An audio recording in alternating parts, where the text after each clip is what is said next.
दंडवत प्रणाम। आज आपण शारदीय नवरात्री महोत्सव याबद्दल माहिती बघणार आहोत।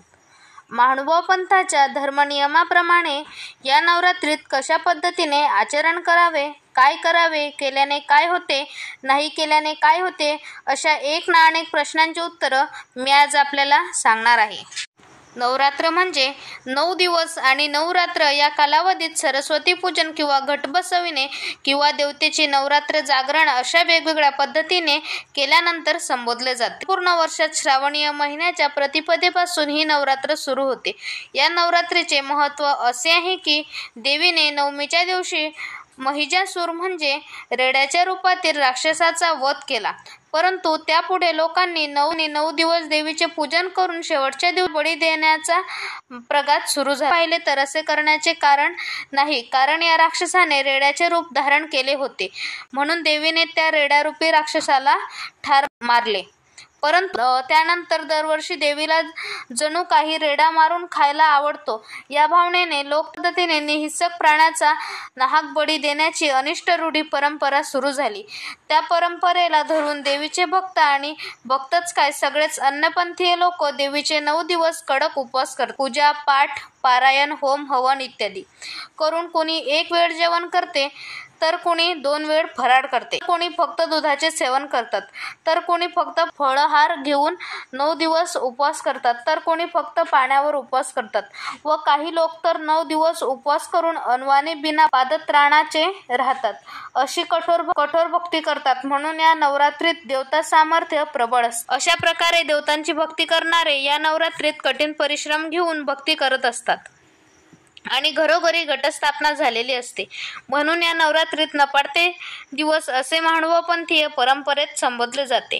या नपाडत्यात महानुभावपंथीय साधकाने किंवा गृहस्थाश्रमी अनुयायाने देवता भक्ती करणाऱ्या साधकांकडील अन्न भक्षण करू नये। तो देवतेचा उपासना या नवरात्रीत उपास धरतो। त्याच्या मालकीच्या सर्व वस्तूंवर देवता आपला अधिकार गाजवतात व असे पदार्थ जर का आपण ग्रहण केले तर आपण परमेश्वर भक्तीपासून लांब जातो, कारण स्वामी म्हणतात की देवता पदार्थाद्वारे साधकाला विघ्न निर्माण करतात, म्हणजे आपलविला जातो, म्हणजेच देवता आपलेसे करतात, आपल्या भक्तीकडे ओढण्याचा प्रयत्न करीत असतात, कारण देवतेला जीवाच्या भक्तीची अपेक्षा असते।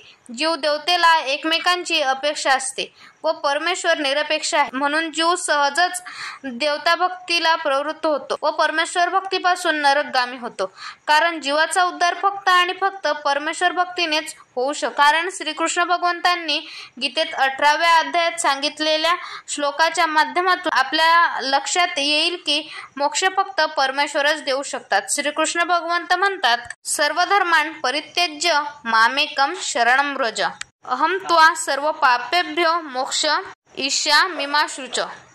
म्हणजे सर्व धर्मांचा परिपूर्ण त्याग करून फक्त मला एकट्याला शरण आहे, मी तुला सर्व पापांपासून भयांपासून मुक्त करून मोक्ष प्राप्त करून देईल, असे अभय वचन श्रीकृष्ण भगवंतांनी अर्जुनाला नव्हे तर संपूर्ण मानव प्रजातीला दिलेले आहे।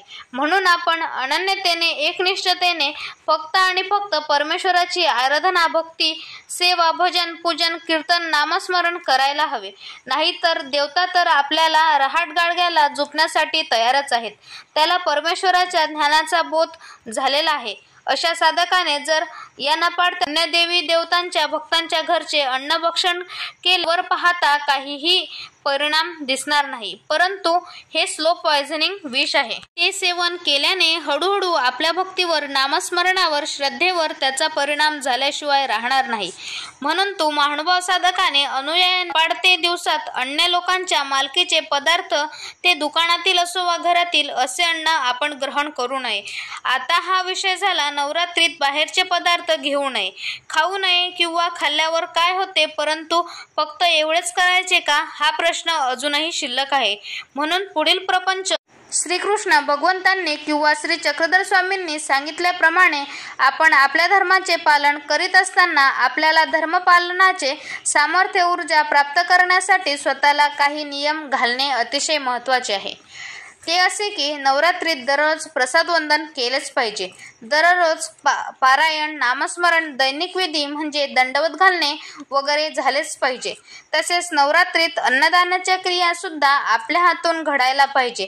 मग नवरात्रीतच अन्नदान करायचे का व इतर वेळेस करू नये असे नाही, परंतु नवरात्रीत सर्वच मठ मंदिरात, आश्रमात देवधर्म, पूजाविधी, नामस्मरण, पोथी प्रवचन हे जास्त प्रमाणात सुरू असते आणि अशा कालावधीत जर आपण अन्नदानाची क्रिया जर केली तर त्याचे गोमटे अधिक लागते. इतर वेळेला साधनवंत नामस्मरण करीत नाहीत का असा प्रश्न आपल्याला पडेल, परंतु तसे नाही, तर इतर वेळेलाही साधनवंतांचे नामस्मरण, पूजापाठ, आरती, धूपारती सगळे सुरू असते. परंतु देवी देवतेची भक्ती ज्या कालावधीत जास्त प्रमाणात होते म्हणून महानुभाव साधक जास्त ताकदीने या काळात नामस्मरण व विधी विधान करीत असतात. म्हणून नवरात्रीच्या काळात अन्नदानावर जास्त भर दिला जातो. सर्व महानुभावपंथी अनुयायांनी आपल्या प्रापंचिक जबाबदाऱ्या सांभाळून नवरात्रीत करावयाचे विधी पुढील प्रमाणे. दररोज सकाळी प्रातःविधी आटपून देवपूजा, प्रसाद वंदन करणे. दिवसभरात कमीत कमी नामांच्या 5 गाठ्या किंवा 5व्या किंवा दुसऱ्या नामांच्या 21 गाठ्या नामस्मरण करायलाच पाहिजे. व बाहेर कुठेही जायचे असेल तर विशेष व पाण्याची बॉटल सोबत घ्यावे, म्हणजे बाहेरचे पाणी सुद्धा घेऊ नये, तर इतर पदार्थांचा विषयच नाही. असे आचरण केल्याने परमेश्वराला आपल्याबद्दल आवड निर्माण होईल.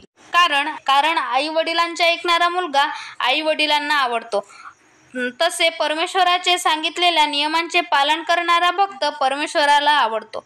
मग व्हायचे ना आपल्याला परमेश्वराचे आवडते, तर परमेश्वराच्या सांगितल्याप्रमाणे आचरण करूया. दंडवत प्रणाम.